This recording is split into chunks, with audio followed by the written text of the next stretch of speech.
umukama anshirako ikiganza ciwe akoresheje umutima w'umukama aranjana antereka hagati mu kabande kakaba kuzuye amagufa araheza antembereza muri iyo hirya no hino mbona ko ayo magufa yari menshi cyane aho mu kabande mbona kandi ko yari yarumye cyane araheza ambwira ati mwana w'umuntu ayo magufa yoshobora gusubira kuba mazima nanje mvuga nti ewe mukama mana niwe wubizi nawe ambwira ati igisha kamuhanuza ayo magufa uyabwira uti yemwe magufa yumye nimwumvirize ijambo ry'umukama nguku uko umukama Imana abwiye ayo magufa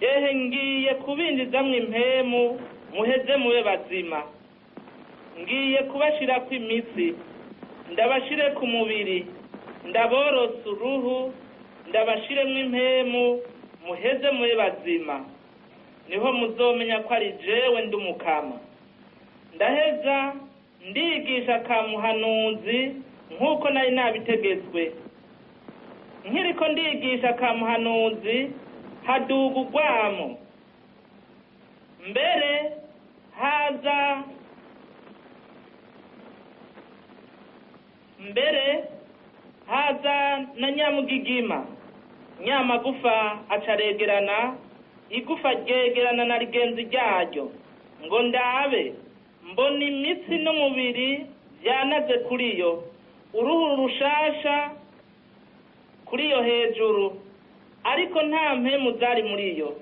niho yambwira ati igisha kamuhanuzi ibyerekeye impemu wigishe kamuhanuzi mwana w'umuntu ubwire impemu uti nguku uko umukama Imana avuze nimuze mwa mpemu mwe nimuve muri za mpande zine muze mwinjire muri aba bagandaguwe baheze babe bazima ndaheza ndigisha kamuhanuzi nk'uko nari nabitegetswe impemu rero zinjira muri bo baca baba bazima barahaguruka zari ingabo nyinshi cyane niho yambwira ati mwana w'umuntu ayo magufa n'umuryango wose w'Isirayeli ehe bavuga bati amagufa yacu yarumye n'ikizigizigi cyacu caraheze twarahonye none rero igisha kamuhanuzi ubabwira uti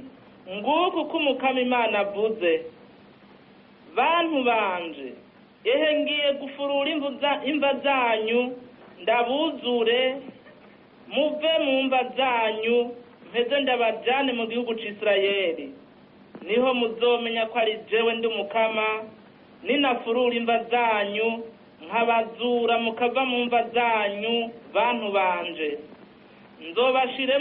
nzobashiramwo impemu zanje muce muba bazima kandi nzobashira ku butaka bwanyu niho muzomenya ko ari jewe ndi umukama narabivuze kandi nzobikora niriyazwe n'umukama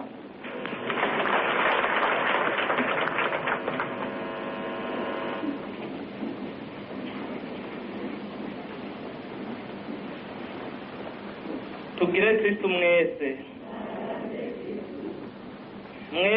umwe wese mu cubahiro ciwe yisange karibu tena kuko ibyo twari twabakiriye karibu tena mwisange aho iwanyu mu nzu iwanyu mu kigo c'iwanyu mu rugo rwa Yezu na mutima mweranda none rero tugire dushikirizwe inyigisho iyi nyigisho ishikirizwa n'umusaseredoti Fupi Felix patiri mukuru wa katedrale Regina Mundi none turamuhaye ikaze avyaguruke aze adutekururire agaseke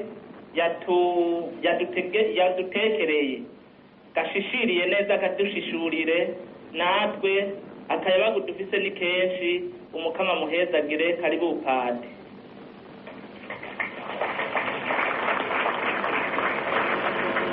padiri karashika twagomba tubabwire itangazo ryerekeye umuntu w'imodoka H A 2073 HA 2073 2073 amatara yayasize yaka y'imodoka kandi imodoka iri bloke kandi urufunguruzo kontase yayo iri ndani.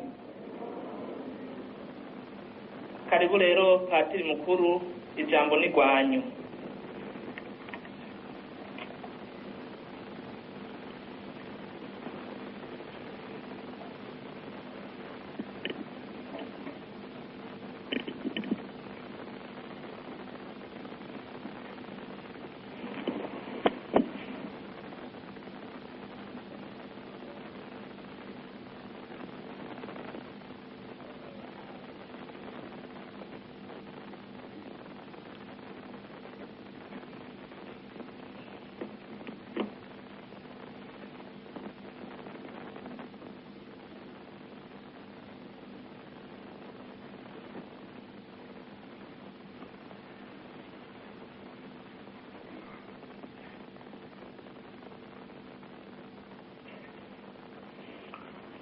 Tugire Kristo.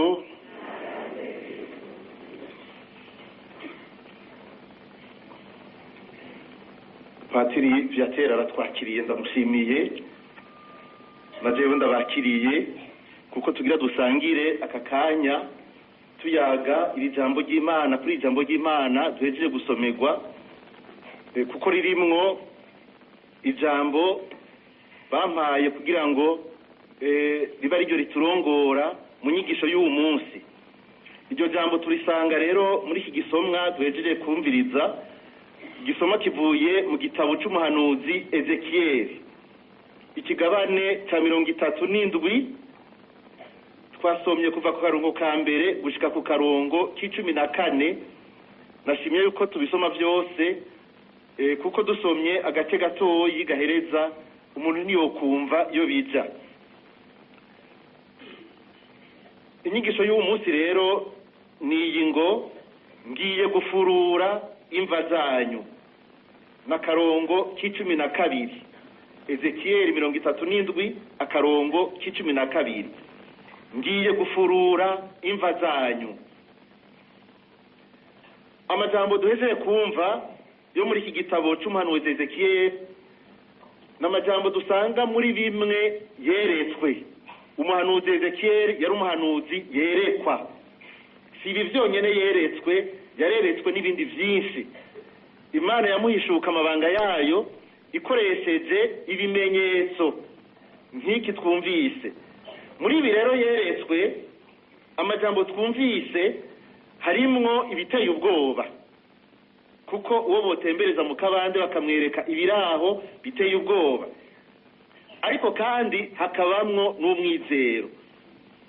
Aya majambo ateye ubwoba, wumvise isinzi ry'abantu bishwe bagapfira mu gahinga, bagasigara ari amagufa gusa, amagufa yarumye.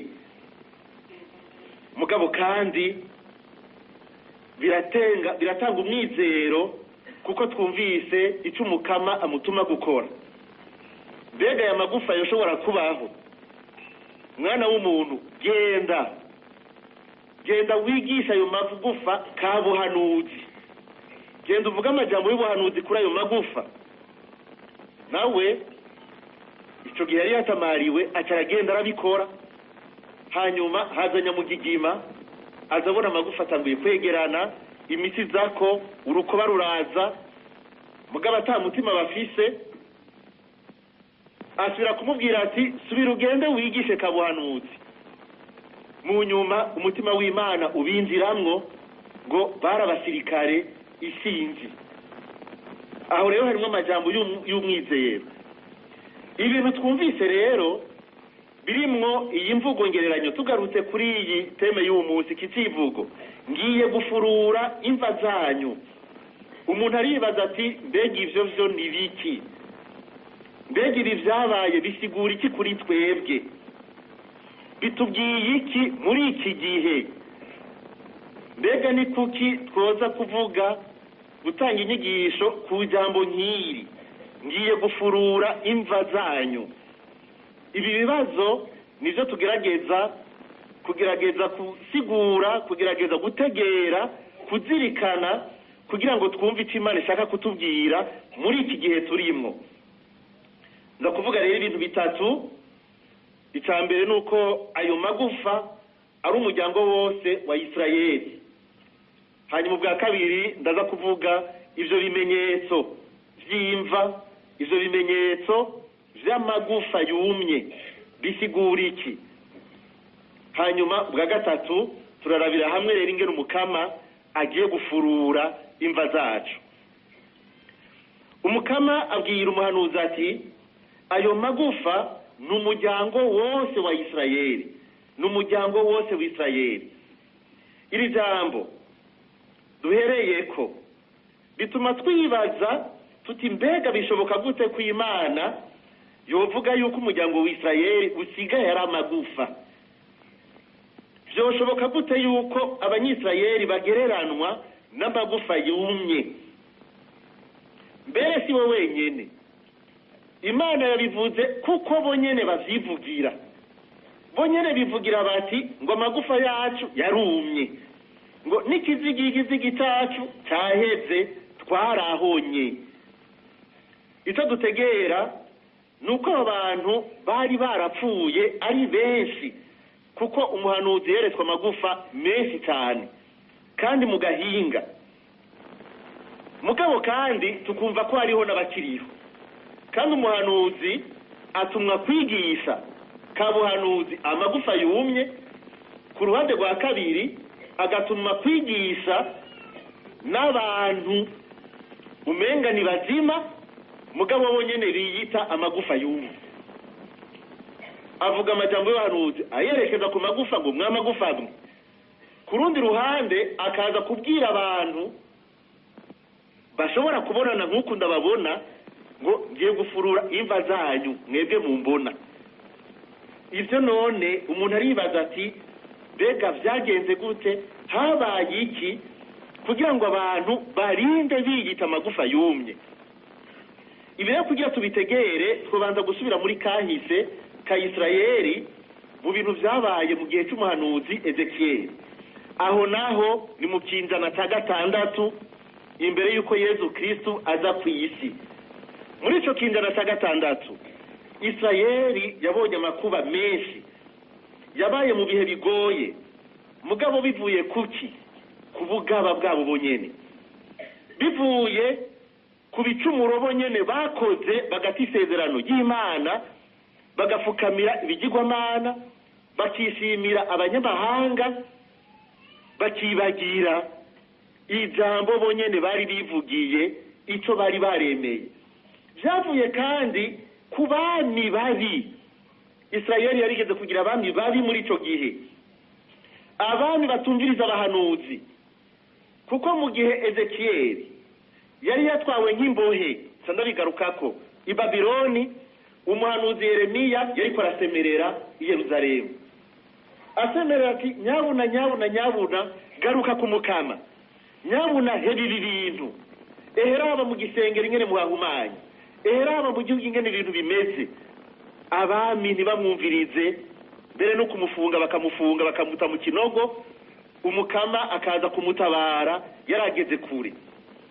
Abami batumvise abahanuzi kugira ngo batware igihugu uko Imana yari yarabishatse. Ivyo vyose ivyo umuhanuzi Yeremiya yari yaravuze vyaruhiye kuba. Isirayeli irategwa. Muri ico kinjana ca gatandatu batewe inshuro zitatu zose kandi batsindwa, bagaca bangajwe gatatu kose mu myaka itarenga 50.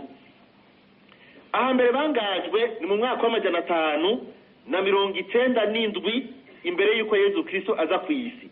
Ico gihe umwami Yohakimu, sinovuga ivyiwe kuko nitwovaha, umwami Yohakimu amaze gutsindwa nawe nyene kubera ubugaba bwiwe, abayahudi ba mbere niho bacu batwagwa i Babiloni. Ico gihe abanyababiloni baca bishingira abami babo. ariho mu nyuma haje umwami yitwa Sedesiyasi, bashyiraho ababo bishakira bumva ko aribo bazokorana. Muri abo ba mbere batwawe rero umuhanuzi Ezekiyeli nawe nyene yagiye muri bo, yatwawe muri bo.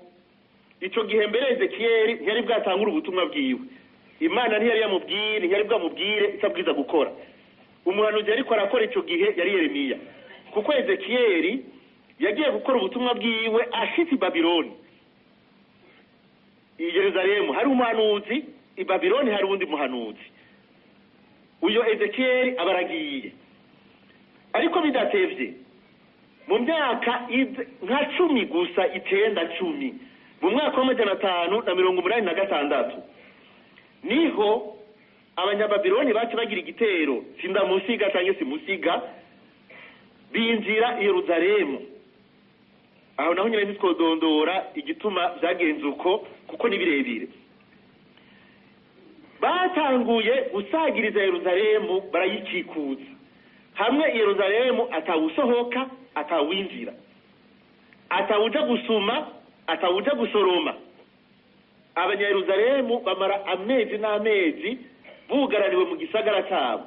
Mwibuke yuko ibisagara ico gihe byari bikikujwe n'impome kugira ngo bikingire.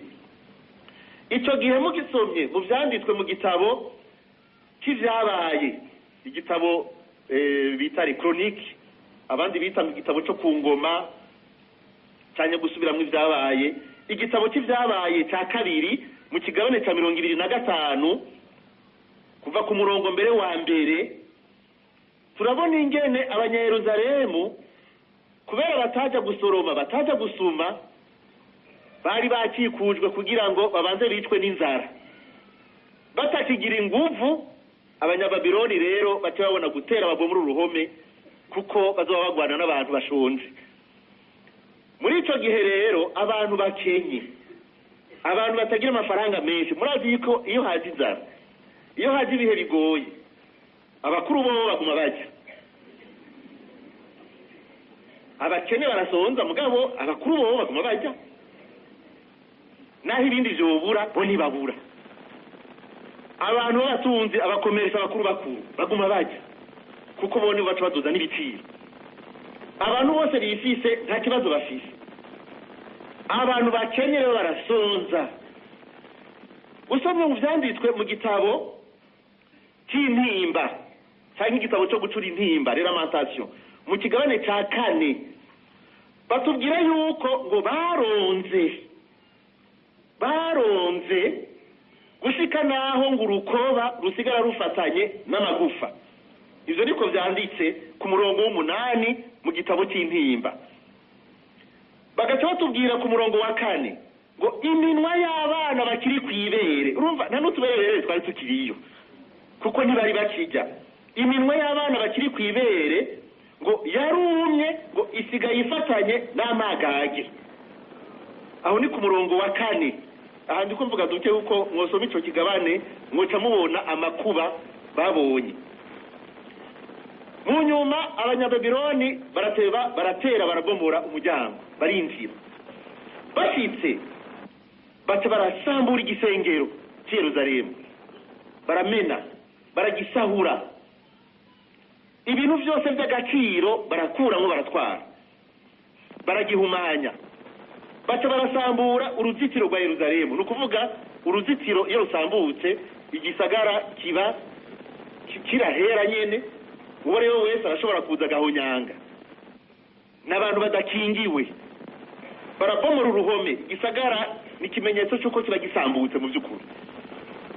Barasahura, barica, barafata ku nguvu abagore n'abakobwa. Ivyo biri mu gitabo cy'intimba ikigabane cya 5 umurongo wa 11. Utuyoya mu kutwica ikibabaje, ngo barafata akayoya kazungagiza bagaca bagaterera ku ruhome kagaca gapfa. Ivyo biri mu gitabo Ngazwe Nehemiya canke Nahumu ikigabane cya 3 umurongo wa 10. Umwami Sedesiyasi bamutoboye amaso, baca bamutwara nk'imbohe nawe nyine Babironi, bahejeje gusogota abona abahungu biwe.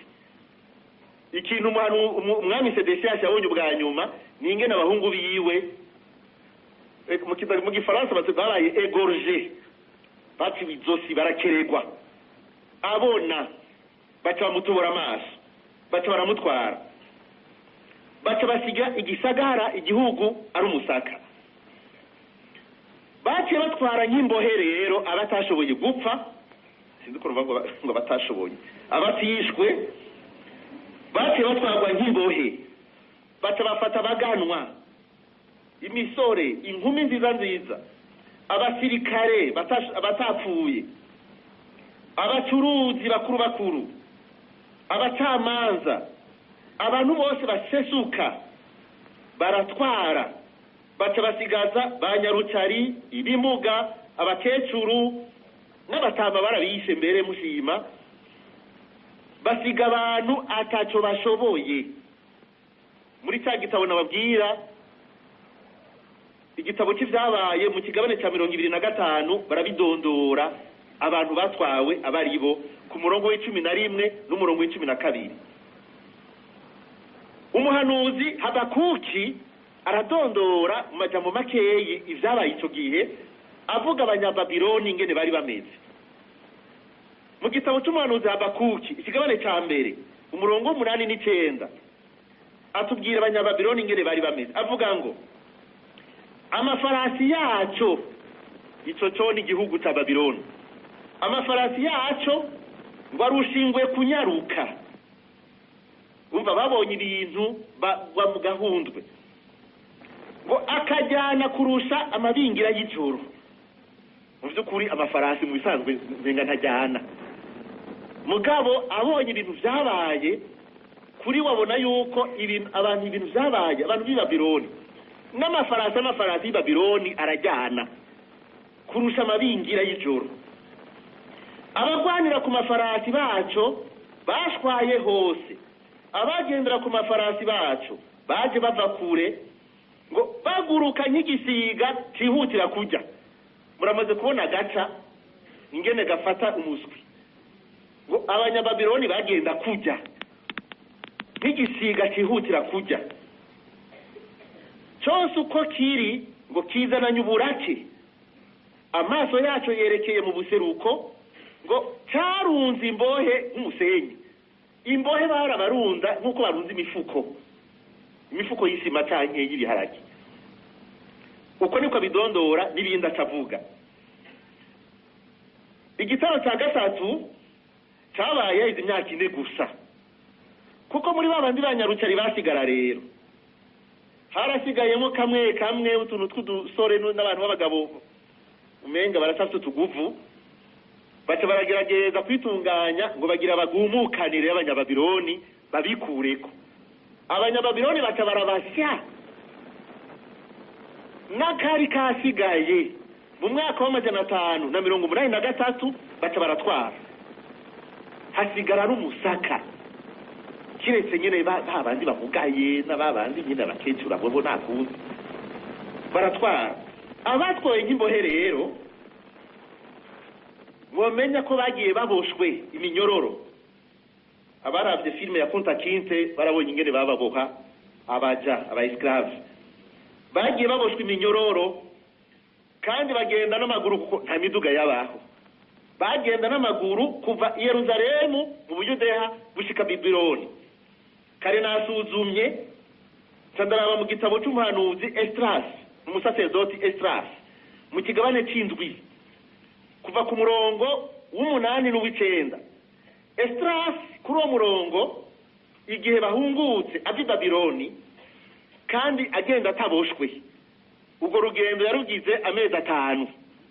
Muze gusoma. Mugabo Esdras turazi neza yuko igihe ariko arataha hari ahantu yahagaze. Umuntu agerageje kuraba gusoma dusanga abantu bahazi neza bahagenda amezi 3, abantu bakomeye amezi 3. Ibirometero biri hagati y'amajana 850 n'amajana 9. aho rero ntimwibaze ko ari ku mabarabara y'iwacu ushyika ku masoko ukanwa amazi, ni mu Bugaragwa. Muri mwebwe n'inda aragenda urugendo rw'amaguru rungana n'ibirometero 900. Aho rero saha iwacu mu Bugaragwa, kandi ubosha umunyororo ikiboko kiri inyuma, uri kwagenda buke buke baramashura mu mugongo. Ibirometero 900. Abantu rero baranyoterwa, barasonza, abafise utuguvu duke cyangwa abafise utugwara tumwe tumwe. Ufite akagwara wewe atayumva yuko ivyashoboka, yahera mu nzira. Abatari bake bapfiriye mu gahinga, kandi upfuye bakura ko iminyororo baca babandanya barekeraho. Umuntu akazosangukiraho rero, hanyuma iryo barabara nimba ari barabara nyine kuko nta barabara ribayo, ako gahinga katagira ingene kangana, mu vy'ukuri karimwo amagufa y'Abanyisirayeli bapfiriye mu nzira, bishwe n'uburuhe, inzara, inyota n'inkota, kuko n'inkota yarabishe. Abo baborera mu gahinga urumva ntibahambwa, abandi bakabandanya urugendo. Abashoboye gushika Babironi nabo baciye babajana kugerera mu ntara zitamera. Urumva ubukozi bw'ikiri mu ntara zitamera. Abandi baza kuba abakozi, abashumba, abaja b'Abanyababironi. Hariho abandi bahavuye mwashaka batera imbere baradandaza, murazi ko bakerebutsa Abayahudi. Mugabo abo badandaje nabi ikibi cyabo, baciye bafashanya bakorana n'Abanyababironi, bati imigenzo yabo, bati ibwirizwa ry'Imana, bati baza gusenga ibigirwamana vy'i Babironi, cyane cyane ikigirwamana bita Marduki. Ngo baragira amaseremoni meza cyane, abo bantu bakabinezerererwa. Abo rero bagize ivyo bagasenga ivyo bigirwamana, harimo bahavuye batera imbere baraduka. Abandi nabo muribuka bamwe ba Daniyeli batora imisore myiza bakayitwara ibwami, bagaca barondera kubakoresha ibikorwa bizirana n'itegeko ry'umukama. Muribuka ingene base kurya ingurube, imisore 3 ikavyanka gose, bakajya imboga gusa, mugabo bagasunza ubwenge n'ubwitonzi iyindi misore yose y'i Babironi. Musomye mu gitabo cya Esdras mu kigabane cya 2 umurongo wa 59, turabona abandi bantu bavuye bahunga, bashoboye guhunga, baca bahunga ataco batwaye, bahungira mu ntara zitandukanye atawumenye y'ubundi ari. Barasanzara, abavyeyi ntibamenye abana bo bahungiye kuko habaye igitero gikomeye. Abavyeyi ntibamenye abana, imiryango irasanzara, abana bakurirayo kuko bamaze imyaka irenga 50. Bamwe bapfirayo, abandi bavukirayo, ku buryo igihe bari batashe rero hariho abatari bakimenya iyo bava niyo baja, hari batari bakimenya n'ubwoko bwabo. Muri ico kigabane cya 2 umurongo wa 59 turabona intara zimwe zimwe atakiriyo, kuko iyo ahantu hameze neza haba abantu. Ushaka gukiza gatwe yahungira ahantu atakibayo. Esdras atubwira ati ngo ngaba abaje bava Iterimera, Iteri Harusha, Kerubi Adani, ayo mazina ntaco namutayafata, na Imeri, ngo batashoboye kudondora umuryango wa basekuru babo n'ubwoko bwabo ngo berekane ko ari Abanyisirayeli. Kuko igihe batahutse, umusaserdoti Esdras na Nehemiya basubiye gutunganya igihugu, umwe wese akamubaza umuryango yavamwo kugira ngo yerekane ko ari Umunyisirayeli by'ukuri. Akavuga ati jendi mwene naka wanaka bo mu muryango wa naka. Hariho abatashe batakimenya na kimwe, batakimenya ko abo kwa Benyamini, batakimenya ko abo kwa Efraimi, batakimenya ko abo kwa Manase, batakimenya ko abo kwa Gade, batakimenya ko abo kwa Yuda. Barataye ubwoko ntibakimenya na kimwe. Mugabo barabadondora ngo ngabo batakiye rukumenya n'umuryango bavamwo, ngo bemeze kugira ngo tubone by'ukuri ko ari Abanyisirayeli. Abo rero bahungiye muri izo ntara atakiriyo. babayeho nk'intama zitagira umwungere, batagira n'aho basengera, inzara, inyota, inkoni, umwiheburo uba wose, gushika n'aho bihebura rwose. Ngo ayo magufa yumye ni umuryango wose w'Isirayeli. Uwo muryango w'Isirayeli ni igihugu capfuye, kuko carasanzaye n'iki kibaho. N'amagufa yumye kuko nta buzima bafise. Abantu barasanzaye ku buryo n'uworira ntawumuhoza, ukomye induru ntawuza gutabara. nta n'icyo bagishaka gukora. muri cya gitabo muri ya Zaburi ngo turirimbire ngo karirimbo ngo kibabiranye ki Yerusalemu, ngo mbega twaririmba gute ngo karimbo ki Yerusalemu turi kuri iyi si y'abanyamahanga, ngo bamanitse imyironge yabo n'inanga zabo ku biti ntacyo zikimaze, nta kanyamuneza ko kubaho bafise, barashishwe, nta kanyamuneza kakihari.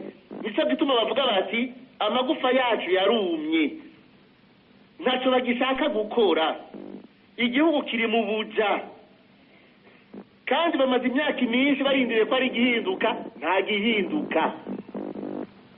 None babivuyemo byose, twofuma dupfa. Mu kubwira ko bameze nk'amagufa yumye bisigura umwiheburo urengeje.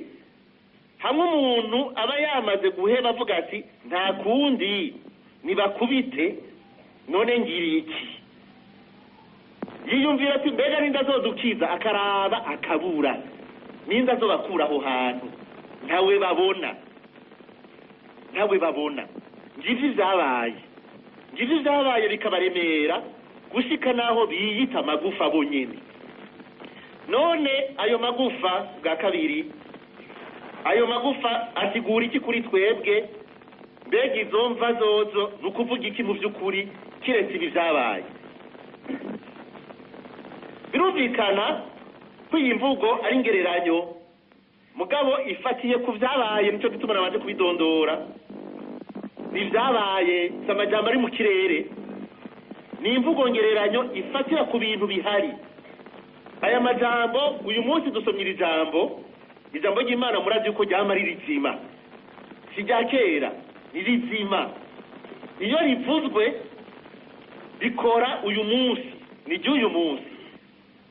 Mbega none twoshobora kubaka tukavuga tuti mbega ubuye hari abantu bakimeze nk'imva, hari abantu bakiri mu mva, twovyubahuka tukavuga tuti mbega abantu bubu uye nabo nyene bameze n'amagufa yumye? Ubwo niko bari kudutuka. Nico kibazo kihari, dutukane. Reka turabe amagufa yumye bisigura iki. Twamaze kubivuga, amagufa yumye ni ikimenyetso cy'urupfu nyene, ni ikimenyetso cy'umwiheburo udasanzwe, kuko wihebuye agahereza ko asa n'uwapfuye. Urupfu tuvuga ngaha ni urupfu rw'umutima. Nababwiye mu ntango ni Ezekiyeli yaragiye avuga amajambo y'ubuhanuzi ayerekeza ku magufa, mugabo Imana isubira kumutuma kubwira abantu bazima, umenga ni bazima, ariko nabo nyene abita amagufa yumye, kandi yumye. None ubwo rupfu ariko aravuga ni kuko abita amagufa, yerekana ko bafise ubupfu bw'umutima. Umuntu yihebuye yigenza nk'uwapfuye, kandi bigira ingaruka mbi ku buzima bwiwe no ku bandi. Yigenza nk'utagishaka kubaho, yacitse intege, ntacyo ngikorera nonge ngira iki, ntacyo ntera. Mbere bamwe ari bacika n'ivyihebe, kuko avuga ngo nugupfa narapfuye, ari ugupfa narapfuye, nta kazoza kariho, ubuzima bwarahagaze.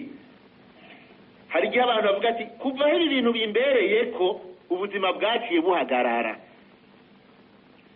Ibintu bituma umuntu amera uko ni biki? Ubwa mbere dufatiye kuri urupfu rw'umutima, ikintu cya mbere kidutwara mu rupfu rw'umutima ni ukubura ukwemera. Umuntu atakigira ukwemera aba yarapfuye, kuko umuntu atakigira ukwemera umutima uruma. Mbere umutima urashobora kumera nk'ibuye, kuko ukika umutima utagira urukundo. Hariho umuntu akubwira ati jewe narasisiye, ntufine ko ndagusavya, yarapfuye, umutima wiwe waracitse ibuye, urumye, nta kanyamuneza, nta migambi ya kazoza, kuko kuri we nta kazoza kakibaho, nta kwizigira. Umutima wumye ntubugisenga ngo senga ngo hanyuma have mwiki. Kandi abarundi benshi ngaha ayesanga bamwe barimo ngo nasengeye ngo uye narahevye ngo nsenge ngo hanyuma ngo hahinduke iki.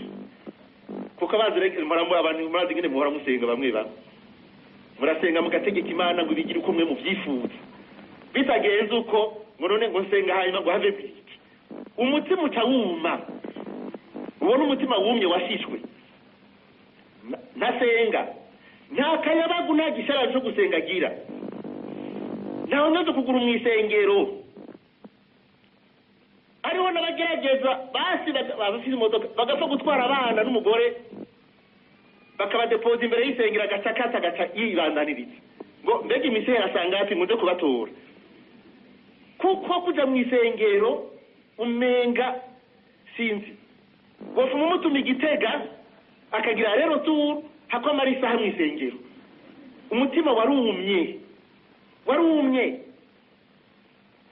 n'ubundi atakubwira ngo narasenze ngo misa nasenze ziruzuye zirakwiye. Aho hari kera bisigura ko ubu rero umutima warumye. Kera wari ukiri umutima wari ukiwufise, kuko umubwi bya kera ivyo ni bya kera. Ubu warumye, nta kantu na gato, nta kanovera, nta gushingira, nta ukwemera, ni ukurondera utwujya gusa, nta kindi. Ukajya ukanwa hanyuma ukaraba ko uwo munsi usinzira, hanyuma ukabyuka ubuzima bukaguma buguma uko nyene gusa. Nukuja ku kazi nukunywa inzoga ziza kugusinziriza uwo munsi, ugasubira ukabyuka gushika upfe, kandi abo baruzuye. N'umutima wuzuye gutekereza gusa, wuzuye gutekereza, wuzuye gutuka Imana, ugutuka Ekleziya n'abayirongoye, nukwidoga gusa. Nk'ubu twagize ruwanje kandi vrema y'ukuri, umva ko je numvise umenga ndadutse, nari nkiri hariya mbere, ariko turashaka kuva ngaha nijya ruwanje hajya gusa tugaca twidoga gushikezo tugarutse ku yindi ruwanje, gushikezo tugarutse atakindi twakoza turi kwidoga gusa, birumye umutima. Icya kabiri mu bitera urupfu rw'umutima, sindo bidondora byose, mfatira kuri ibi bisomwa, ni ibintu biba byaradushikiye bikatubabaza, nk'uko abanyisirayeli bikakomeretsa umutima, kuko abanyisirayeli twumva ko bari barakomeretse. Ibintu byadukomerekeje, ibintu byabaye muri Isirayeli, ibintu byabaye mu Burundi, kuko aha turi mu Burundi, ibintu byabaye mu Burundi. Hariho bamwe bafite n'amatariki yanditse ngaha, ngo byabaye ngo mu 40 na kangahe, ngo nivyabaye mu 40 na kangahe, nivyabaye mu 40 na kangahe, nivyashiye kuba muri iyi myaka 40 na kangahe, nivyabaye muri iyi myaka turimwo 2015 na 2016, kandi nuba kuma bisubiramo ngo bivyabaye. Ivyo rero byarapfunye imitima, imwe mbere irapfa, kuko yaciye yuzura inzigo, urwango, umutima wo kwihora, umutima w'ubwicanyi winjira mu bantu, n'ubutabishoboye aguma vyifuza gusa ko abandi bopfa. Umutima w'ubwicanyi w'urupfu urinjira, urakwira igihugu, urakwira mu bantu. Umuntu apfuye abantu bakanezerwa, umutima w'urupfu uri muri bo, kandi umutima w'urupfu uri muri bo nabo barapfuye. Ivyumviro vy'urupfu biri mu mitwe ya benshi, ivyumviro vyo kwiyahura, ivyumviro vyo kwita abandi vyo kuroga kandi uburozi bwasuye kugwira i Bujumbura basigaye baroga aba intellectuel basigaye batanga ishano hari abantu basakinwera mu birahuri banwera gusa k'umunwa icupa biyugururiye kinju nikiyeri ntazi kirahuri ntabigira kubera gukunda gusa gutelefona bari bavyita no gutelefona bavyita oya babigira kuko barazi ko umutima w'urupfu uri mu mucungararo mu bantu bari ngaha onose jamais umutima w'urupfu uri mu micungararo bafite ubwoba ishavu rirerire inzigo amacakubiri ashika kure hari abantu bayajyamye ko no gusenga ukamenga barasenga mu nyuma ugasanga barakomeretse umutima w'amacakubiri emwe kandi mvuze umutima ni umutima mubi ni ukuvuga esprit iba yicaye mu mutima wabo imeze uku yashinyirije n'amenyo yashinze kuko yoronka akaryo yojya umuntu mugabo hageze ngaha imana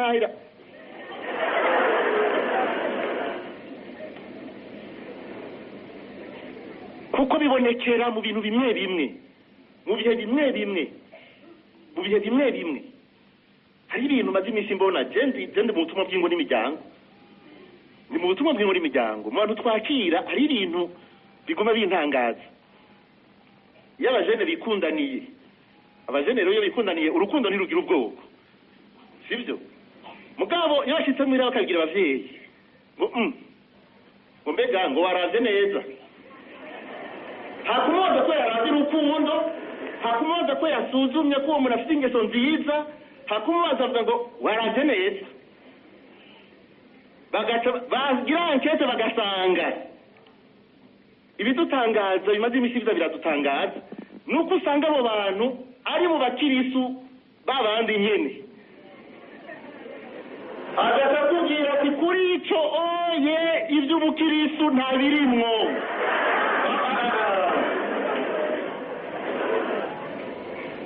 wari uzi ko aribo banima priyere mu isengero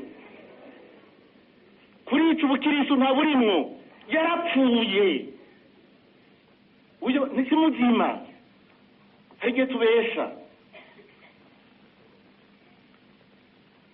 ivyo rero ivyo biri mu mutima wakomeretse kubera ivyadushikiye kubera abanyababiloni baduteye harabaca birekura rero kugira ngo basinzire agaca ngo none kubaho no kuvuga iki reka njohegwe hanyuma azopfe basi kuko yarapfuye mu by'ukuri reka basinge utwo nshobora kujya agaca yirekura akamutuyoga twa yose nabo mbwira ngo aragwaye nta ngorane agumanwa ivyo none gupfa no gupfa agaca yirekura mu busambanyi mu biherura mu mutwe akirekura nafe none nigumya ngo ngumye nigumiriza iki akaba ntikabaye nimba ugasanga yanduye umugera ngo nawanduye ngo ari ugupfa rero napfuye hinge rero ndabikore mpeze ko hanyuma basi nzopfe narizi mugabo nuko acayica abandi kuko aba yarapfuye ubugize gutyo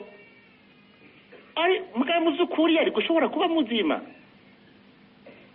ivyo mubwiye vyose ngo ivyo none ngo ndabigira ngo nshike kuki agacagire kure kuko kuri we nta kazoza abona bakamubwira bati erega urashobora kugira urashobora no kuvyara n'umwana akomeye eka donc ubuzima bwarahagaze yarapfuye bwarahagaze nta bukiriho agacagira ibintu byose bibi akirekura mafutiste niba abandi nukuvuga ntacagera umutwe sindopfa nibagiye umuntu nayigeze kumuvuga ngaha mbere umuntu yarafunguye igitega yakivuze numva ndi ruhande ndi muri nagiye gukora ubutumwa muri prison yamubwiye kuko ico cyaciye kimumamo ngo ukanshinako ngo ndakumena ngo ndagushirayo ngo hanyuma bansira uwundi wa zero kuko bari baramutiriye uwa zero mu by'ukuri ni uwakiriye urubanza rwo guherayo uyu rero ko yakiriye rwo guherayo akubwira ati ndakugatura banyongera ubundi wa zero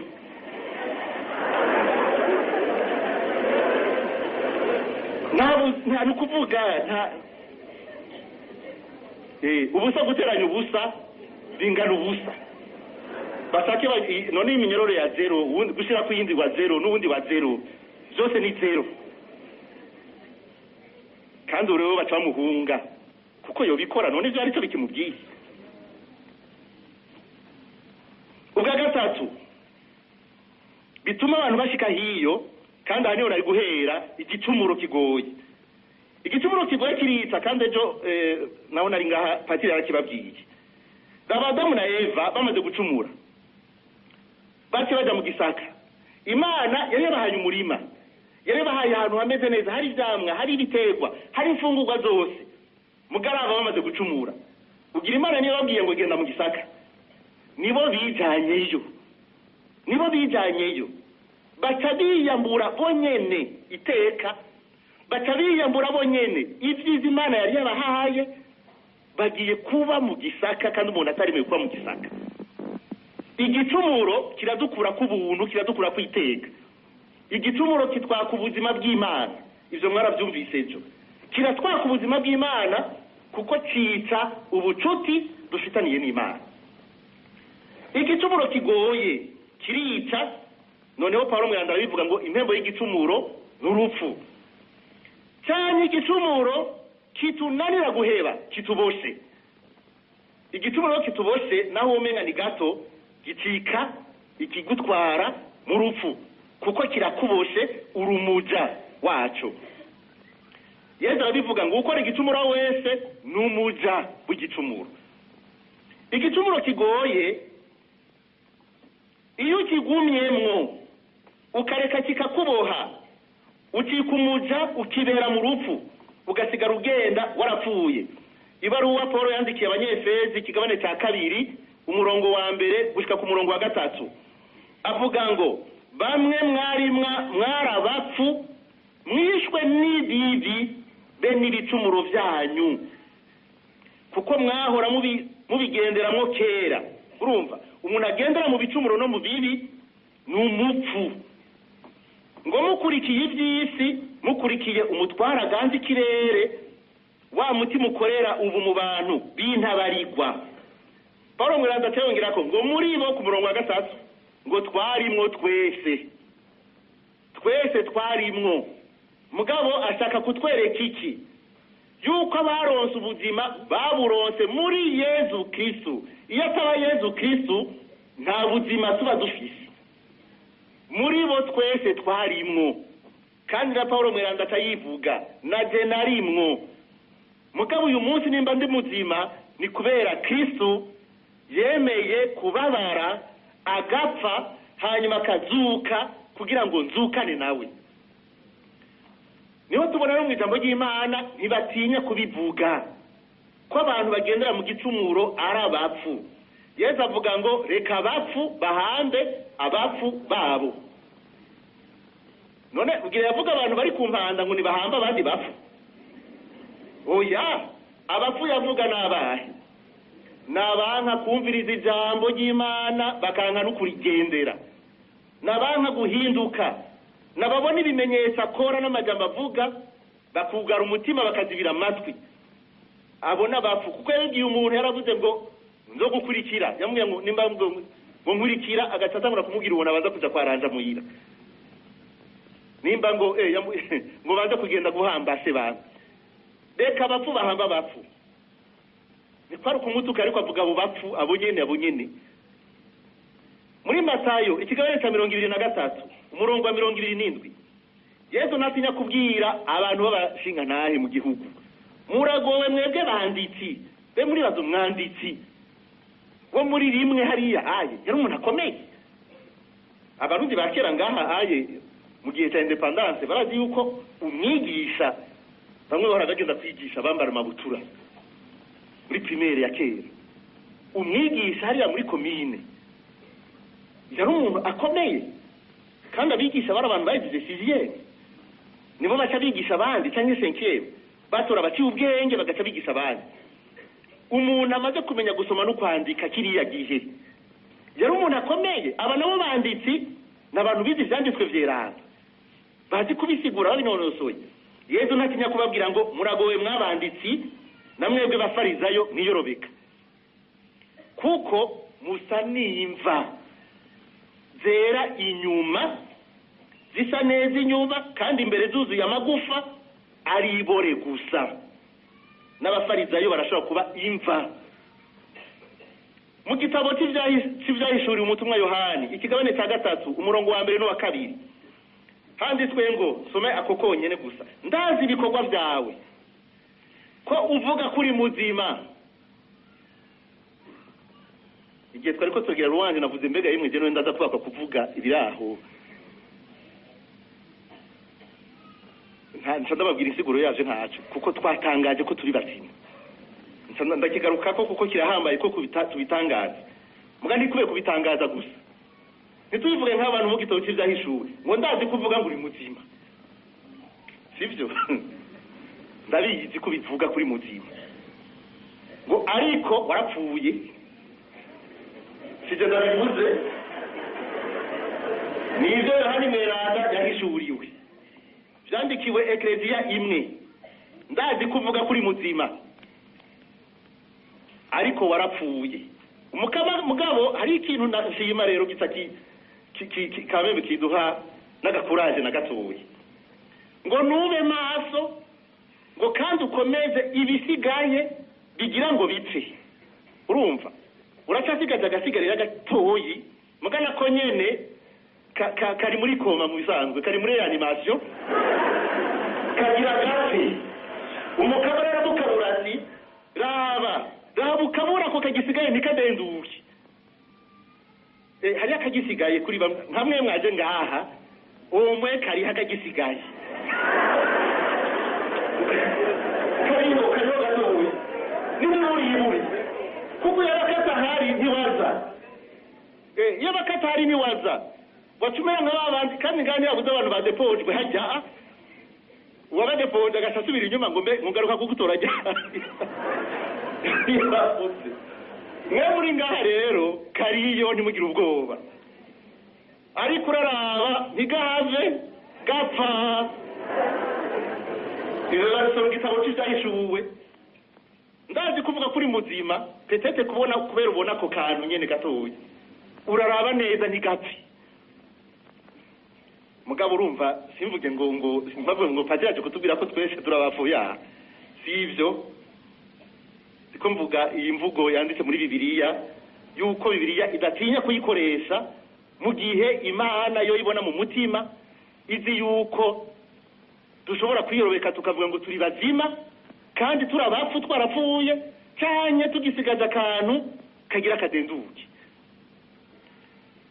Ukubona rero arashaka kwibaza kuri muzima nk'aba bantu tuvuga twumvise mu vyahishuwe cyane we nawe ukibwira kuri muzima ariko mu by'ukuri hari ibihimba muri wewe bitakigira ubuzima byapfuye cyane impande z'ubuzima zapfuye kuko hariho umuntu ushobora kubona umenga ni muzima mugabo afite ibintu muri we byamaze gupfa ibice hari ibihimba bitagikora ugasanga umuntu ngo tewe ngo yarahevye kwiga yarahevye ngo ari kandi afite abamurihira amashuri bakamwinginga ngo naje kwishure kandi bafite n'amahera yo kumurihira kandi ishuri yose ashaka akavyanga keshi ntabuze ikintu kiba caramubaye ko camukomerekeze canke ikindi kuvyerekeye ubuzima bw'amashuri agacapfa. Hariho uruhande rwapfuye ntashaka n'ubimubwira. Ndazi umuntu adashaka kurongora iyo wihenze ngo ugira umuhanure ngo gerageza basura habe basikurongora we nubona yuko muca mushwana agaca gusigaho kandi n'ubucuti mwari mufitaniye buca buhagarara kuko ivyerekeye ubuzima bwo kurongora yarafuse ivyerekeye kugira umuryango kandi umuntu yaremewe kuba mu muryango aho hantu ugacibona yuko harapfuye muri urwo ruhande bishobora kuva ku gikomere afise mugabo kuri urwo ruhande harapfuye byarahagaze nta n'irizoba nta n'ivyo yumvira nta n'umugambi afise aho harapfuye uzokumva umuntu akubwira ngo narahevye wazi umuvyeyi akubwira umwana wiwe ngo narahevye ndazi umuvyeyi umwe yigeze kundirira padi abana bose navyaye no bari 6 nta n'umwe arimwo urumva avuze ngo nta n'umwe arimo no kuvugisha nta n'umwe afise ubuzima si ukuvuga ngo barakenye oya nta n'umwe afise n'akantu ko kwiyumvira ko kugira ibintu bigororotse byose ntibyacitse ibintu nyene vy'ibigaba gusa vy'ibivuwayi gusa vyarapfuye kuri we barapfuye nta n'umwe arimwo ari mu ntuntu ameze nk'uwabuze abana biwe bose yahamvye kandi bagendagenda ngo jewe abagore bakubwira ngo jewe nta mugabo ngifise kandi umubona agenda hajya hariho n'abagabo bavuga ngo emwe uvuze umugore we waca yimyoza ngo yofuma asa nkamuhamba basi nkabona ko yapfuye ngo hako ndamubura ndamubona urumva ngo hako ndamubura donke yaramubuze yapfuye yarapfuye aguma mubona mugabo none agire gute yarapfuye icyo mubasi nkafuma ndamuhamba nkamushikanayo hako nguma ndamubona umva kugumubona ikiziga kigendagenda ivyo ni ibintu bihari barahevye habe nk'umuntu ahera akanka gusaba akazi akishima kwiyicarira muhira gusa bakamugaburira akajya akaryama nta mwete afise hari ikintu yapfuyemwo mugabo gutya ayi ni muzima n'ibindi muhora mwumva umuryango urashobora gupfa mu gihe se na nyina b'abana bama bakubitana imisi yose abana bagaheba bakaja kuba no mwibarabara bagatugora uko mu gihe usanga barahukanya abana bagasanzara abana bakaja gusegerereza utuminervari kandi bafise se na nyina kandi bakora urwo rugo ruba rwarapfuye ntarubaho igihugu kirashobora gupfa abantu bagasanzara kubera ibintu bikorerwa aho hantu imva n'ahantu abantu n'ahantu haba bapfuye n'ahantu haba wapfuye mu mva ikimenyetso cy'imva rero umuntu arashobora kuba imva wenyene nk'uko Yesu abivuga ngo muri imva zera inyuma akabimva kuko muri we ibiriyo nivyabuze nivyapfuye Yesu amwitimba umuryango urashobora kubimva kuko mu by'ukuri muri umuryango abantu bahaba muri iyo nzu nta numwe barapfuye mugabo baragenda igihugu kirashobora kubimva kuko ibintu bihakorerwa nibikorwa by'urupfu ubishoboye kuhahunga akahahunga abantu bagasanzara nka kumwe abanyisirayeli basanzara i Babiloni bakankana bakajyana bagahunga uhuye n'umuntu ukamenga muhura n'ingwe hakura n'umuntu ibihugu birabimva Misiri yarabaye imva ku bayahudi mu myaka 400 yose mugo mukama yaraje arugurura iyo mva arabakurayo abaja buti ikiyaga Babiloni yarabaye imva niho umukama avuga ngo ngiye gufurura imva zanyu ndabakureyo hariho n'igihugu tuzi nacyo nyene kimeze nk'imva kandi murakizi cyitwa Gondwana nimva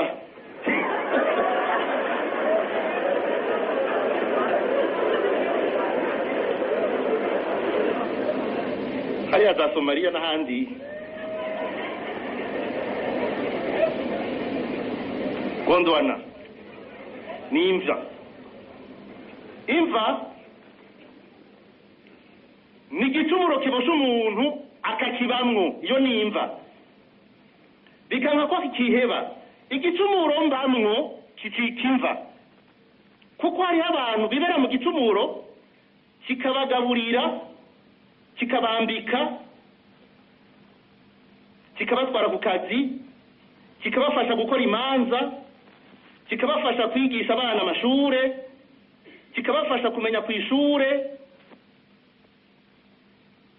abo baba mumva kuko baraboshwe. Hariho abantu batunzwe n'ubusambanyi, nibwo bubagaburira, nibwo bubambika, nibwo bubaha ivyo bisiga, nibyo burihira amashure n'abandi n'ibindi n'ibindi. Hariho abantu batunzwe n'igiturire, iyo mva y'igiturire niyo ituma babahandagize bwakeye, bakabaha bwakeye nk'abantu bakuru bahambaye, naho bariko baha bwakeye.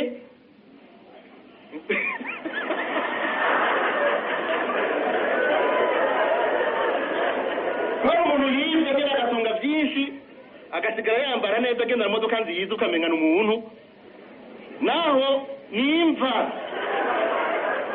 abamwumva kuko bamwumva y'ubusuma niyo imwambika, niyo imutuma vyibusha afise amatama, niyo igaburira abana biwe, niyo bafungura muhira, niyo bagurira impuzu. Hariho abantu bari mwumva yo kwiba amanota mu ishuri, ngo niga muri universite ya hehe, imva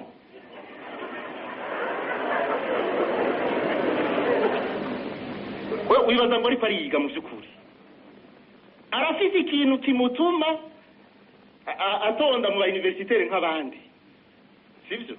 Canke datango ngo je ngufite lisanse, agatonda mu balisanse, agatonda mu bandi.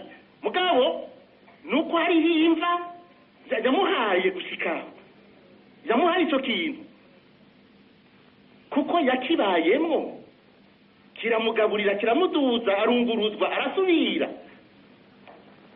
gushika no kuri memoire barayimukorera. Imva hari abantu zitunze mu ntizatunze bazibamwo, hari abantu bahawe n'ubwicanyi. Rero umuntu yishe umuntu agaca mutwara itongo, umuntu yishe umuntu agaca aba mu nzu yiwe, nukuvuga ivyo akora byose, ivyo ajya byose.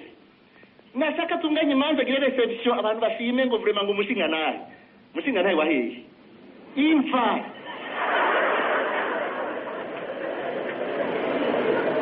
Ushobora kuba mu nzu y'uwundi gute ukavuga ngo uri muzima, ushobora kurima mu itongo ry'uwundi gute ukavuga ngo uri muzima.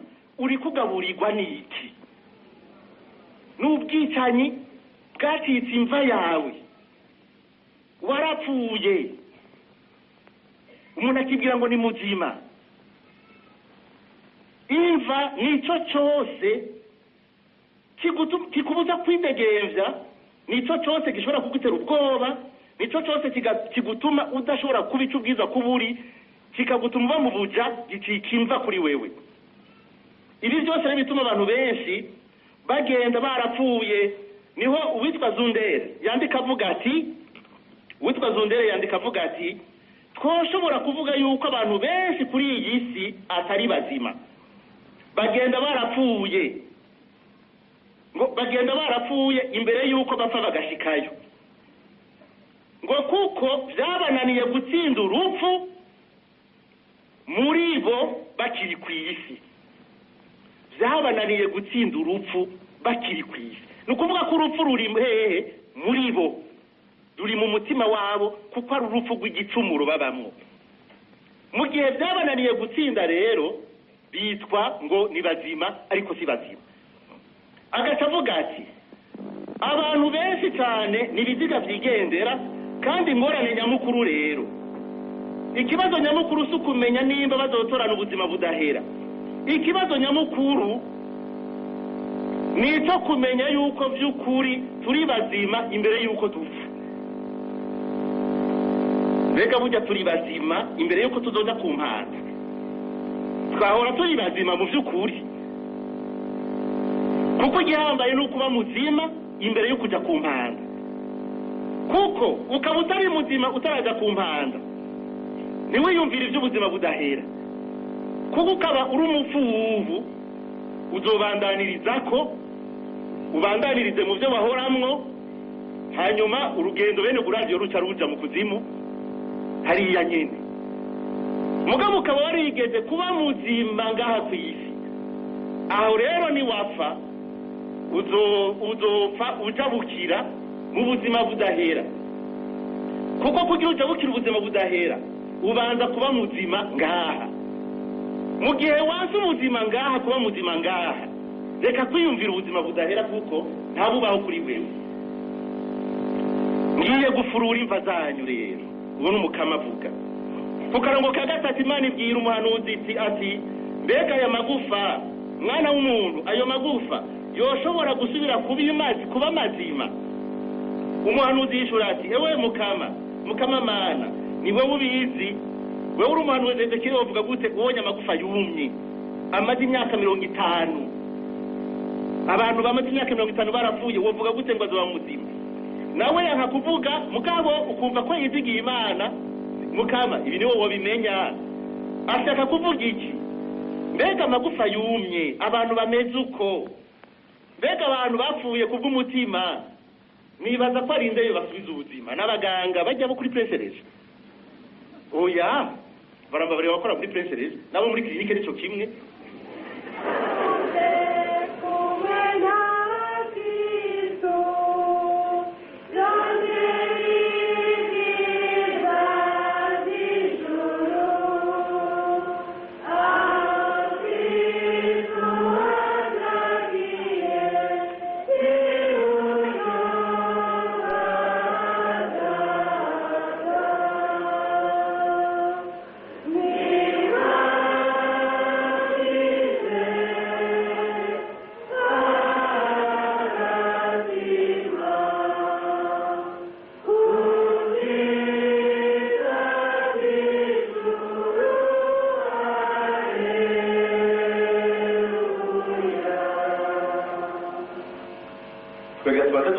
Imodoka D21 ubusa indwi A ko yazibiye inzira ku irembo y'abafurera bene Poro naha inyuma gatoyi kuri akakabarabara kaza muri foyer.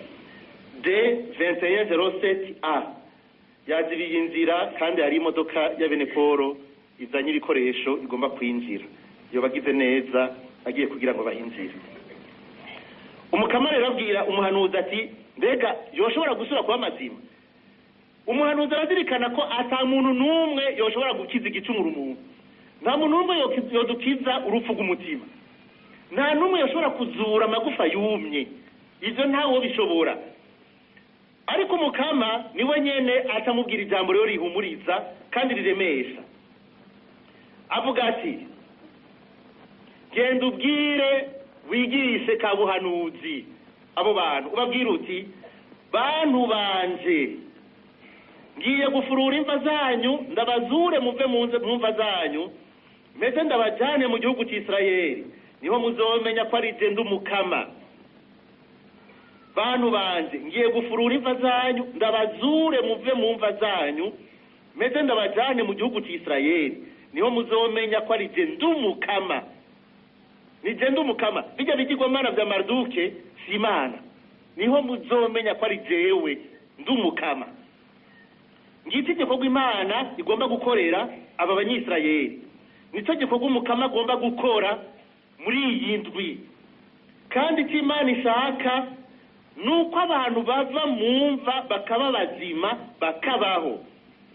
Imana ishaka ko abantu bava mu buja bw'igicumuro, abantu bava mu buja bundi bwose bushoboka, abantu bemere ko Imana ya Isirayeli ari yo mukama yonyene, bareke kwirukira ibintazi. Aya majambo umukama mubwira, ijambo rya mbere rihambaye rituremesha ni iri jambo ngo bantu banje. Bantu banje, kubona Imana ikibita abayo, ico cyonyene kiratanga umwizero. Bantu banje barafutanye, baracumuye, barakoze amarorerwa, barumye, mugabo Imana ibandanya irita ngo bantu banje. Na wa wundi rero navuga yapfuye, wa muntu navuga yapfuye agenda, ya miryango yapfuye yasanzaye, bya bihugu byasanzaye, Imana ibandanya ivuga iti bantu banje, uko bari kose naho wowe usa n'ingurube nka wa muhungu w'igishushungwe wo mu kigabane c'15 mu nkuru nziza yanditswe na Luka.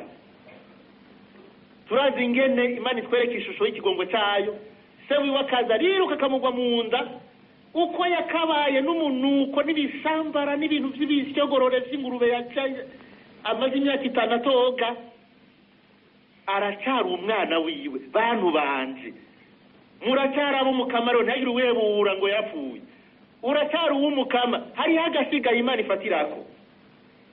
Kuko ku banyisirayeli rero nakajya kagufa kumye gasigaye, Imana yerekana yuko nakajya kumye nimba kakiriho kajya kagufa, Imana ifatira kurako kugira ngo ishobore gukora igitangaro cyayo ireme bishasha.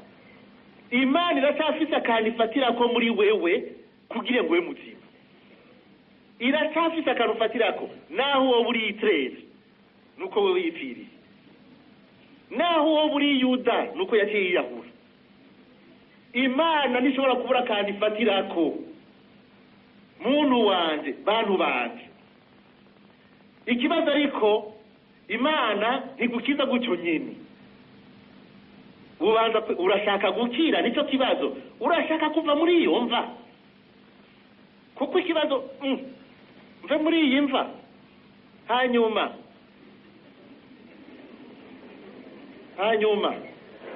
abana banje bareka kwiga kuri misharakanje. None ko barihigwa n'amahera yo mu mva, mura ku kazi mva abana banje batereka kuri aho rero tumenya ko waboshwe, aho rero tutegera ko waboshwe kuri mu mva by'ukuri, kuko gukura kw'iryo buye usanga bigoye, gufundurura iryo buye bica bigorana. Nkayivamwo none mishahara kanze minervare ko ari 1990 na muri sinzi nayo bari none kuri wa mushahara wanje w'180 gusa, kandi mfise yo batatu, doje batatu minervare irarengera umushahara wanje, mugabo bigayo kandi bafite n'igitoro, ndafise n'iki tu byose uwo murumva ingene ico kibuye kigoye gukufundurura.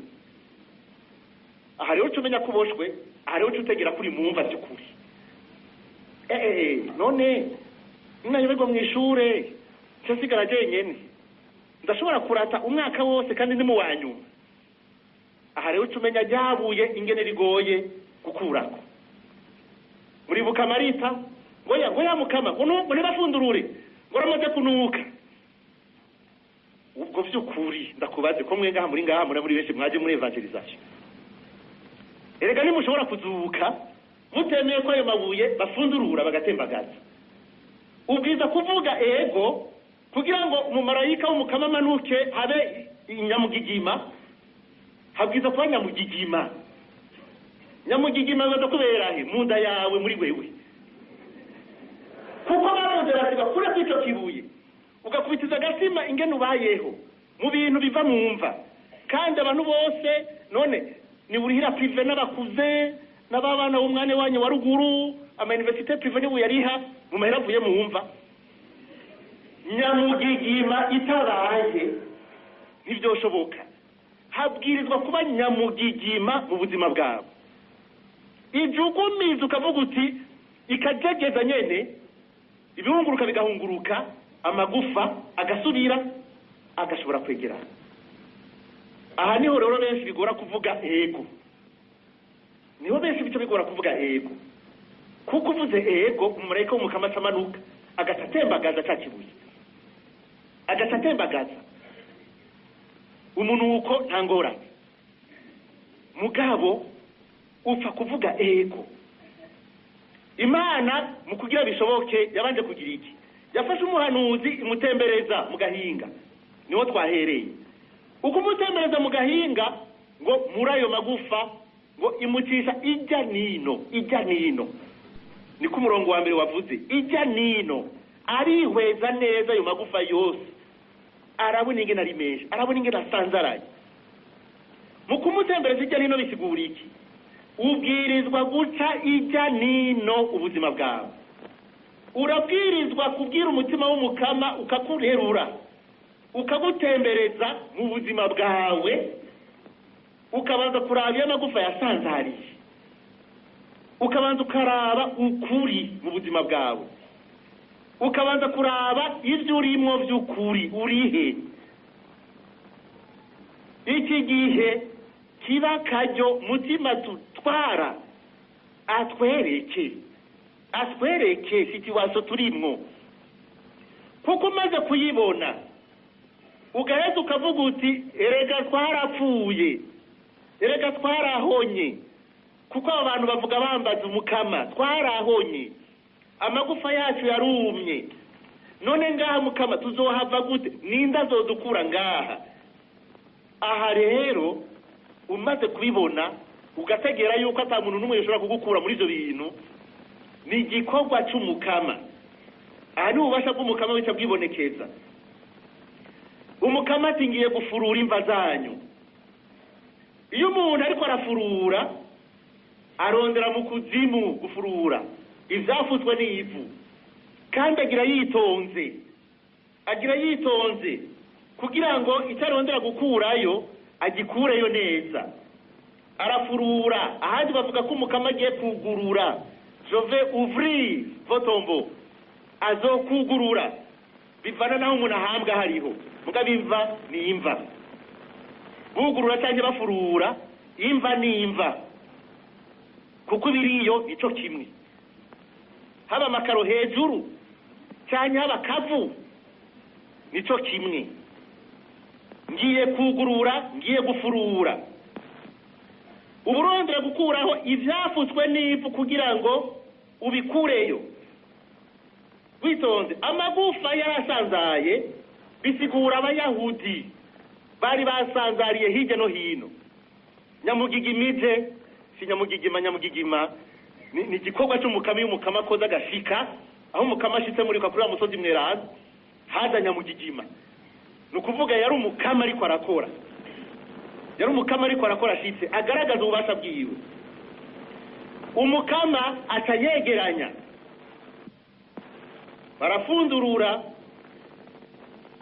barafurura kugira ngo barabe ibintu byasanzariye byose, kuko umuntu arasanzara ku mutima, umuntu arabaho yarasanzaye, imiryango irabaho yarasanzaye. Umukama gahava akegeranya, umugore n'umugabo bagasubira bakavugana. Erega hari abantu b'umugabo n'umugore batandukanye, umenga ni imisozi ibiri itadofisiye guhura nabuze. Igikorwa cy'umukama nta na kimwe kinanira ukuboko k'umukama. Arashobora gusubira kubahuza akegeranya, birashoboka. Mu byo dusabira ibyo byose birimo abasanzaye ku mutima n'abasanzaye mu miryango, mu buzima bwabo, mu bihugu. Ngiye gufurura, agiye kubegeranya bakure iyo basanzariye hose, basubire bagira umuryango. Hari abasanzaye mu kwemera, basubire bagira ukwemera kumwe. Kandi ntuvuge ngo aho ndi Imana niyo shikayo. No. Imana hose irashikayo. Imana hose irashikayo, n'abari mu mva irashikayo. Kuko Yezu yarapfuye arahambwa. Mbere muri kezo tuvuga ngo agenda guhoza abantu bari bapfuye. Mu Gifaransa ngo il est descendu aux enfers. Yarahambwe, yarapfuye arahambwa. Kijya kimenyetso cyo guhambwa si kintu gisanzwe. Nicyo gituma umunsi w'izuka mbere n'umunsi Yezu apfa batubwira yuko muri Matayo ngo imva nyinshi zaciye ziyugurura. Nukuvuga yigiye mu mva kugira ngo yugurure imva. Ntuvugira ngo je ndi mu mva, mwimva ndimwo biragoye. Oya, yarapfuye arahambwa. Atari kugira gumeyo kugira ngo imva zose zuguruke. Matayo waravuga ibintu bitangaje ngo abapfuye batari bake ngo barazuka, ngo baratembera mu gisagara. Ngira ngo baratembereye gatoyi baca baranyika. Mugabo Matayo abivuga ko baciye batembera mu gisagara, imva ziruguruka. Yaje kugurura imva zacu. Yarahambwe kugira ngo abari mu mva abakureyo. Imana iri kwirakurondera mu ivu urimwo. Imana irafurura kugira ngo ikurondere mu mva urimwo, mu kuzimu urimwo. Ibuka Yesu wa mwungere mwiza asiga intama 99 akaza kurondera imwe yatakaye gushika ayitoje. Umukama arakurondera, umukama aragushaka. Ahejeje ati nzobazura ndabaha ubuzima, ndabashiremo umutima wanje, abaha ubuzima bushasha. Ku Mana nta guhebura. Ayo magufa arashobora kugira ubuzi buzima. Umuhanuzi Ezekiyeli yarabibonye, abagufa arasubira aregerana, haraza ko imitsi, haraza ko inyama, haraza ko iki n'umubiri, barasubira barahaguruka, ibashiramwe mpemu yagiwe, kuko yamubwiye ngo genda ngo wigishe kabuhanuzi ivyerekeye impemu, ahamagare mutima w'Imana. Baca babeshwaho na mutima w'Imana wenyene. Imana imaze gufurura irondera Abayahudi kugira ngo isubire bagira umuryango bahagarare. Nicyo gituma twumvise umusaseredoti Esdras begeranije abantu bagasubira bakagira rusanzo, bakadondora, bakabona ko imiryango yose ikwiye, ntihagire abasubira gusanzara. Mu kwegeranya abantu bagasubira mu muryango ibasubiza ubuzima, bagasubira guhagarara muri bo mu mutima no mu mubano wabo. Imana ibasubiza umwizero, kandi iby'Imana yarabikoze. Igihe bari Babiloni ibintu vyabaye n'agatangaza. Havutse umwami n'abari muri Siriya n'abari hehe yitwa Sirusi, umwami w'igihugu kidakomeye cyane, atarazwi na cyane.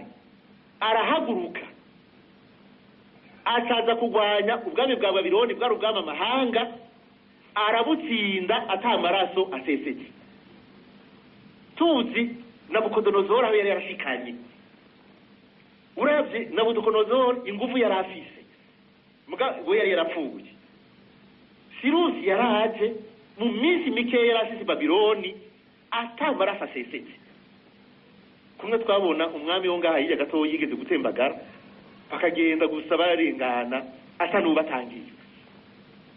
Sirusi ashitse igitangaje aca yandika urwandiko itegeko rivuye ibwami ko Abayahudi bose babwirizwa, abahaye uburenganzira yuko bazosubira iwabo, ngo bakubaka igisagara cyabo, bakubaka n'igisengero.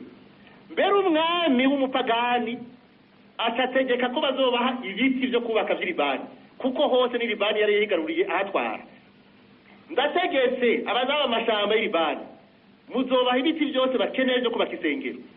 Ndategetse ngaha bugurura amayira. Ndategetse umuguverineri ari hariya ayi ntabagore.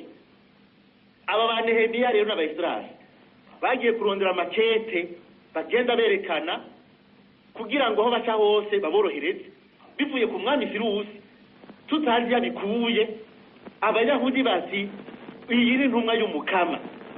Ibi zabaye umukama yaje kuvuga amajambo twumvise umuhanuzi Ezekiyeli yatangaje, akavuga kabuhanuzi abwira Abanyisirayeli ntibabone ingene bizogenda. Bazabona Sirusi araje atembagaza Babiloni, asashinga amategeko, abafasha no kubaka isengero, kandi ari umupagani. Icyo ni igikorwa cy'umukama.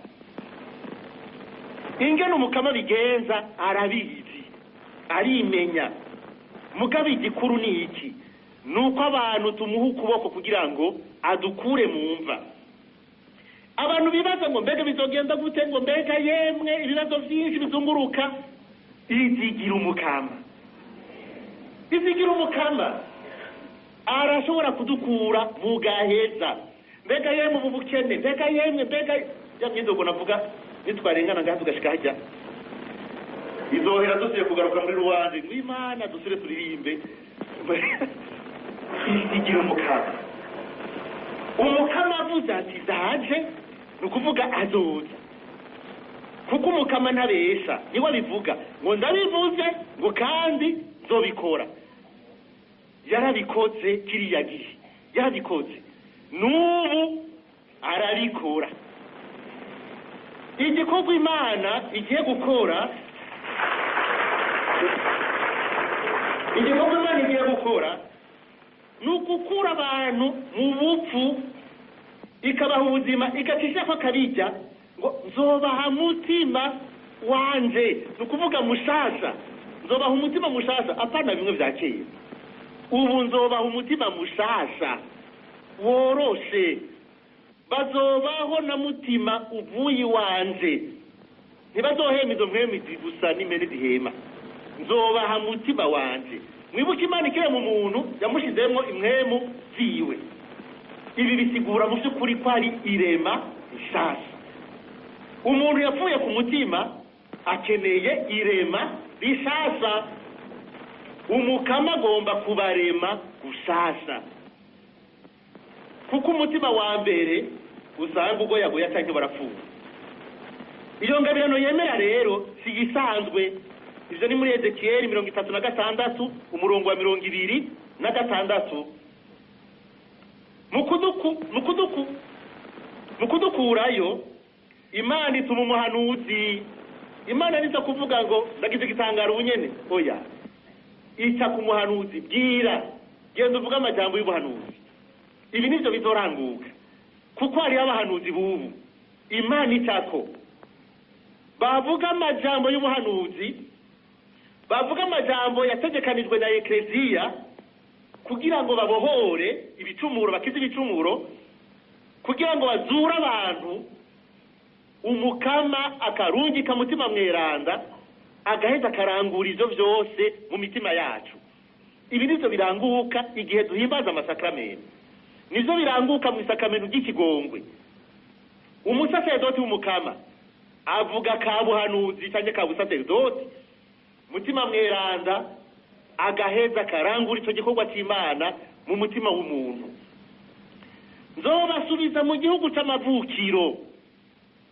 nzobasubizayo bisigura iki ugusubira mu gihugu c'amavukiro nugusubira ku Imana yakuremeye ejo mwarumvise ingene Imana yaturemye mwarumvise icyo Imana yari yaturemeye mwarumvise ingene Imana yari yatugize beza tukavyiyaka nzobasubiza mu gihugu c'amavukiro nzobasubiza ubwiza nari nabaremanye nzobasubiza ubutore nzobasubiza ya kanzu yera igihe mwabatirizwa nzobasubiza amahoro nzobaha akanyamuneza muzosubira kuba abana banje by'ukuri nivyo umutumwa Yohani mu kigabane ca mbere inkuru nziza Yohani kigabane ca mbere murongo w'12 avuga ngo abamwakiriye bose abemeye yabahaye ububasha bwo kuba abana b'Imana ugusubira mu gihugu c'amavukiro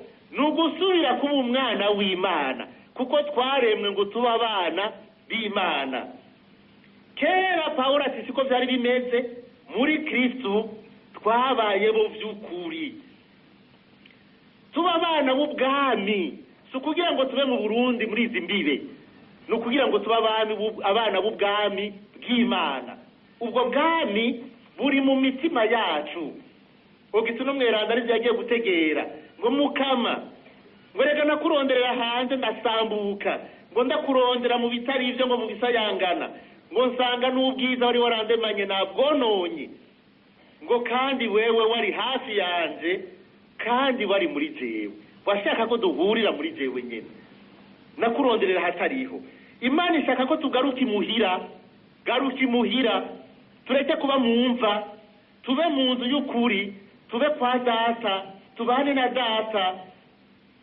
uciye ku ruhande nta buzima uzogira ariko ugarutse uzobaho umukama ati ngiye gufurura ngiye nukuvuga ndaje nubu nyene harageze ni ijambo ritanga umwizero kuko umukama ukavuze ati ngiye kuza kandi akavuga ati ndabivuze ndobikora muzomenya ko ari je mukama ashaka kwerekana ko ari Imana idatana mu ndagano yarakuye abanyamisiri mu buja rugurura umuryango baca muja hagati y'ikiyaga gitukura none namwe nzobakura muri ubu buja murimwo musubire muja muce mu bugaragwa mugaruke mu gihugu ngiye gufurura iyi Imana ivuze irakora Imana sicyo kimwe na twebwe twebwe tuvuga ntidushitse imana n'umudatana mu ndagano naho yoteba twebwe nitwe twibaza ngo yatevye ariko imana ntishobora kureka gukora icyo yavuze kuko icyo imana ivuze kiraranguka icyo imana idusaba ni uko kumwizigira gusa nuko kwemera none tugira iki ni ijambo rimwe gusa kandi iryo jambo nahimbawe kuko ryavuzwe mu gihe cy'igisabisho nahimbawe numvise ryavuzwe mu gihe twariko turasenga nta rindi jambo Yesu abwira Marita ati emera gusa emera gusa mu gisabisho twavuze tuti muri uko kwemera ndabwirizwa jewe uyu munsi gufata ingingo nkavuga nti ndahakanye imva ndahakanye kuba mu mva ndahakanye igicumuro karero mu gisabisho cyanyoheye ijambo ryasohotse ryari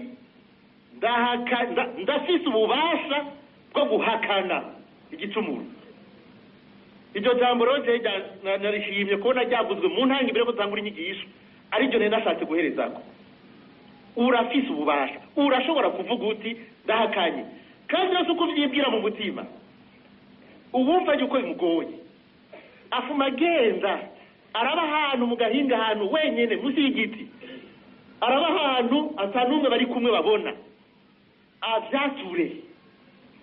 avyature kuko umukama avuga ngo genda wigishe kabuhanuzi genda uvuge ibintu biranguka kuko byavuzwe iyo bivuze mu izina rya Yesu ukavuga ati mu izina rya Yesu kubera izina rya Yesu na jewe ndi umukristo ndafashe ububasha wagicumurowe ndakwanse ndaguhakanye mvako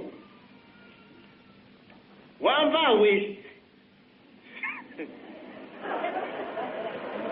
ndaguhakanye kuva uyu munsi ndahagurutse ngiye kuba hanze nukubivuga ndaja mu isengero abivuga nka vyature ubisubiremwo kandi nejo ubisubiremwo nanze ndafise ubwo bubasha birahambaye kugira uko kwemera birahambaye kumva ko ufise ububasha kuko iyo ubivuze wishimikije izina rya Yesu cya kintu cyari kikuboshe nta bubasha kiba kikigufise uravuga ngo none bizogenda gute genda ubivuge bivuge kabuhanuzi mbe muribuka yuko mwibatisimu twasizwe amavuta umusaseredoti yavuze ngo iki kugira ngo mwishushanye na Kristo we yamari umusaseredoti umuhanuzi n'umwami mbega mwarabatirijwe none murumva ko mushobora kuvuga kabuhanuzi nka Ezekiyeli urashobora kuvuga kabuhanuzi nka Ezekiyeli ku izina rya Yesu ndahakanye iki gicumuro ejo kacanga kumwe kw'indagano z'ibatisimu ntushobora kuko itubuvuze n'igisabisho kandi ubuvuze kabuhanuzi kuko warabatirijwe kandi iryo jambo uvuze rirafise ububasha kuri cya gicumuro kikuboshe rirafise ububasha emera uvuga uti ndahakanye kuba mu mva ndahakanye kuba mu gicumuro ndahakanye ukuzimu ndashaka kuba muzima kandi muzima wese mu mpande zose sinshaka ibimanyu n'ibipande byapfuye ibindi ari bizima sinshaka impande nzima n'izindi nshaka kuba muzima wese kuko mu kuducungura Yesu yazukanye umutima n'umubiri abamubonye akababwira ati nimurabe ndiwe ehe kora ngaha hari ikibuzi ni wese ntutinye ntugire ubwoba nka Mariya ngo aramaze kunuka emera icyo kibuye bacugurure emera gitembagare kuko mu izuka rya Yesu umumarayika w'umukama aguma amanuka emera gitembagare muri ubwo bubasha n'uwo munuko mbega batubwira ngo barawumvise igihe bukurura nta namwe batubwira ngo bace banukirwa ngo bace baribuka oya ngo bagiye bamubona asohoka ngo ahambiriye Yesu atavuga ngo muhamburure barahamburura bamwe babaraba ivyo ari byo baza babona aragendagenda aca bategeka gusa kugenda ko baza kumugaburira aronka utugufu aca aragendagenda ntutinye rero ngo ukibuye ntutinye ngo haranuka oya nukuri ntihanuka umukama azogucyorora agukure ko n'umwandu wose umwandu kuko ari imyandu n'umwandu wose wakubwiye ko muri iyo myaka yose umwandu washitse no ku bikoresho byawe byose kubera ibikoresho ukoresha ari biva mu mva umwandu acyorore umote ugira akamoto kaberanda kuko abakristu Paulo mweranda bita aberanda.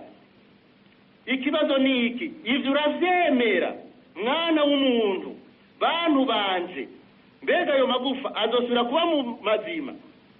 Jewe ndasubiramwo nti ego cyane, kuko Kristo yarazutse mu bapfuye atwereka natwe ko tuzozuka muri we niho turonkera ubuzima.